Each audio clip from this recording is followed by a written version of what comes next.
एक व्यक्ति जो किसी के साथ बुरा नहीं करता, जानबूझकर किसी को दुख नहीं पहुंचाता, जरूरत पड़ने पर लोगों की मदद करता है, अपनी सामर्थ्य अनुसार गरीबों को दान देता है, पूरी श्रद्धा से पूजा पाठ इत्यादि भी करता है। लेकिन जब ऐसे व्यक्ति के साथ कोई अनहोनी, बड़ी दुर्घटना, अन्याय या कुछ गलत होता है तो लोगों के मन में सिर्फ एक ही प्रश्न उठता है कि अच्छे लोगों के साथ ही बुरा क्यों होता है। तो आज हम इस प्रश्न का उत्तर जानने की कोशिश करेंगे गौतम बुद्ध के जीवन से जुड़ी एक कहानी के माध्यम से। गौतम बुद्ध के समय में उनका एक अनुयायी हुआ जिसका नाम था महाकाल। महाकाल सच में एक बहुत ही अच्छा और धार्मिक व्यक्ति था।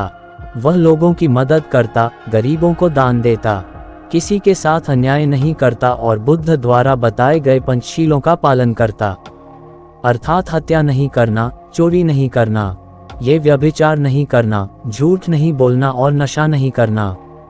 इसके साथ ही वह बुद्ध द्वारा बताए गए ध्यान और साधना का अभ्यास भी करता। वह हर पूर्णिमा और अमावस्या को बौद्ध आश्रम में होने वाले उपौसत में हिस्सा लेता और पूरी रात बुद्ध के प्रवचन सुनता। ऐसे ही एक आवश्यक के दिन उसने उपोषण किया और रात को बुद्ध के प्रवचन सुनने लगा और सवेरे जब बुद्ध के प्रवचन समाप्त हुई तो आश्रम से निकलकर वह पास के ही तालाब में नहाने के लिए चला गया। उसी रात उस गांव में कुछ चोर एक घर में चोरी करने के लिए घुसे हुए थे। जब वो चोरी करके भाग रहे थे तो गलती से एक चोर का पैर बर्तन से टकरा गया और बर्तनों की आवाज से घर के लोग जाग गए। चारों तरफ हल्ला मच गया कि गांव में चोर घुसे हैं। मोहल्ले के लोगों ने चोरों का पीछा करना शुरू कर दिया। कुछ देर तक तो चोर कहने जेवरात की पोटली लेकर भागते रहे, लेकिन जब उन्हें महसूस हो गया ये बचना संभव नहीं है, पकड़े जाएंगे, तो तालाब के पास से जाते हुए चोरों ने सारे गहने जेवरात महाकाल के कपड़ों के पास फेंक दिए और वहां से भाग गए। जब लोग वहां पहुंचे तो उन्होंने देखा कि चोरी का सारा सामान तो इस व्यक्ति के कपड़ों के पास पड़ा हुआ है। सभी लोगों ने महाकाल को ही चोर समझ लिया और तालाब से बाहर निकालकर उसे मारना शुरू कर दिया। वह कहता रहा कि मैं चोर नहीं हूँ, मैं तो रात भर प्रवचन सुनकर आया हूँ और यहाँ सिर्फ स्नान कर रहा था, मुझे नहीं पता ये चोरी का सामान यहाँ कैसे आ गया। लेकिन भीड़ ने उसकी एक न सुनी और यह कहते हुए और मारने लगे कि अच्छा, चोरी करने के बाद अब नाटक कर रहा है कि मैं अच्छा आदमी हूँ, प्रवचन सुनकर आ रहा हूँ। गुस्साई भीड़ ने उसे इतनी बेरहमी से पीटा कि उसकी मौत हो गई और उस मृत महाकाल के शरीर को वहीं छोड़कर लोग अपने अपने घर चले गए। सुबह जब आश्रम के कुछ हिस्से तालाब में पानी लेने के लिए आए तो उन्होंने महाकाल के मृत शरीर को तालाब के पास पड़ा देखा। उसने पर पता चला कि चोरी के आरोप में लोगों ने महाकाल को पीट पीट कर मार दिया। शिष्यों ने बुद्ध के पास जाकर ये दुखद खबर सुनाई कि बेचारे उपासक महाकाल को लोगों ने मार दिया, उसे उस गलती की सजा मिली जो उसने की भी नहीं थी। बुद्ध शिष्यों के द्वारा की जा रही अलग अलग बातों को बस ध्यानपूर्वक सुन रहे थे। तभी उनमें से एक शिष्य बुद्ध से पूछ लिया, बुद्ध, ये बात तो आप भी जानते हैं कि महाकाल कितना अच्छा इंसान था, उसने कभी किसी के साथ कुछ गलत नहीं किया, फिर उसके साथ इतना गलत क्यों हुआ? बुद्ध ने कहा, महाकाल इस जन्म में तो अच्छा था, लेकिन आज जो भी उसके साथ हुआ यह उसी के कर्मों का फल है जो उसने पूर्व जन्म में किए थे।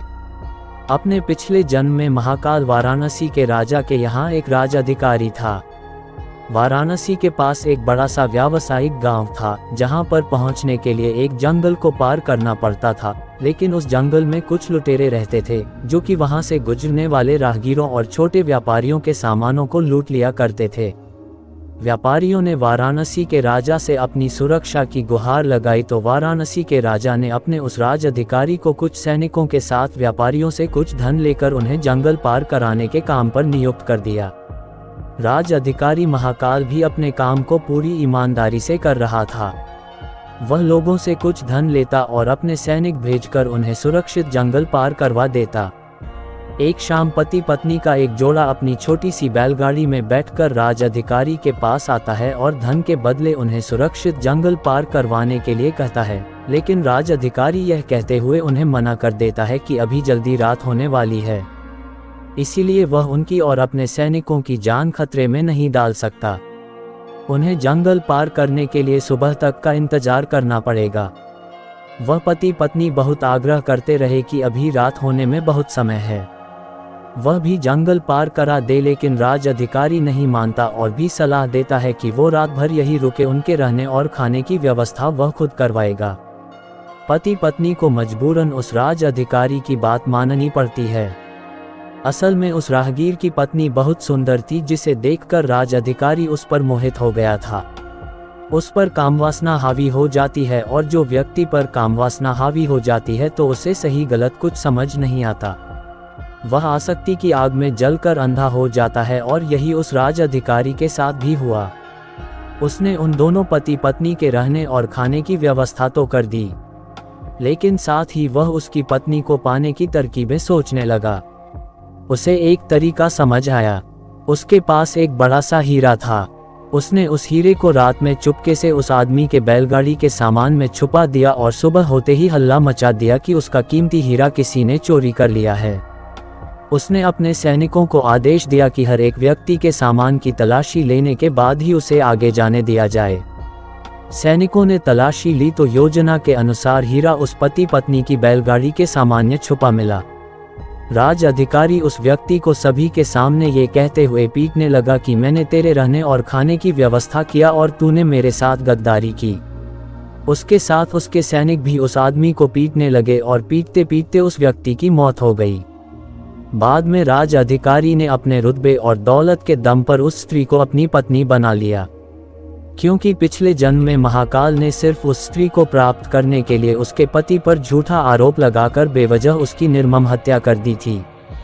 इसीलिए पिछले जन्म में ही उसकी मृत्यु के पश्चात उसे नर्क प्राप्त होता है, और नर्क में बहुत दुख भोगने के बाद उसे इंसानी जीवन मिलता है।